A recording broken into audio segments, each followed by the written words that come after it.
అంతే. అవును. అదే గనక దీనికి మళ్ళీ ఏ నందిగం సురేష్ అరెస్ట్ లో లేకపోతే తలసిల రఘురాం అరెస్ట్ లో అని అనుకోండి, వాళ్ళు సుప్రీంకోర్టు దాకా వెళ్తా డబ్బులు పెట్టుకుంటారు.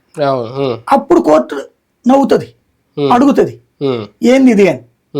కాబట్టి ఇప్పుడు ఇది కేవలం ఈ డ్రామాని నిజమని నమ్మించడానికి, ఇదివరకు మద్య నిషేధం లేకపోతే తెలుగుదేశం పార్టీని చంద్రబాబు గారు గనక తీసుకున్నప్పుడు ఎలా అయితే సైమల్టేనియస్ ప్రచారం చేసుకొచ్చారు, మొన్న జగన్మోహన్ రెడ్డి మీద ఎట్లయితే సైమల్టేనియస్ ప్రచారం చేసుకొచ్చారు, అంటే రోజు అని ఒక స్కెచ్ ప్రకారం ప్రచారం చేసుకొస్తారు పత్రికలు. కానీ కొంతవరకు సక్సెస్ అయిపోయిందా తెలుగుదేశం పార్టీ? ఈ బోట్లు వైసీపీ వాళ్ళని బాబు గారే 10 మందిలో మాట్లాడడం, అరెస్ట్ చూపించిన వాళ్ళు వైసీపీకి సంబంధించిన వాళ్ళని చూపించడం, అవషాద్రి అనే వాళ్ళు ఎవరున్నారు అంతవరకు, అంటే కొంతవరకు అయితే మాత్రం జనాలు అందరని నేను అనలే కానీ ఇవి వైసీపీ వాళ్ళు చేసిన కుట్ర వాళ్ళ వల్లే ఇక్కడ దాకా వచ్చేసిన బోట్లు అని చెప్పడంలో తెలుగుదేశం పార్టీ వాడల్లా నమ్ముతాడు, వైసీపీ వాడల్లా మోసం అంటాడు, తటస్థుడు నవ్వుకుంటాడు.